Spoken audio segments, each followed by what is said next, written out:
Versus elephant. अभी देखो कुत्ते को हाथी क्या करता है। ये देखो पकड़ लिए भाग।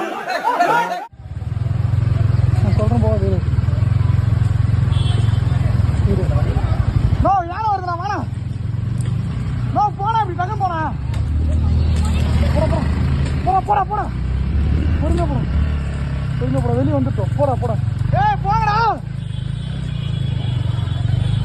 போடா தம்பி போடா.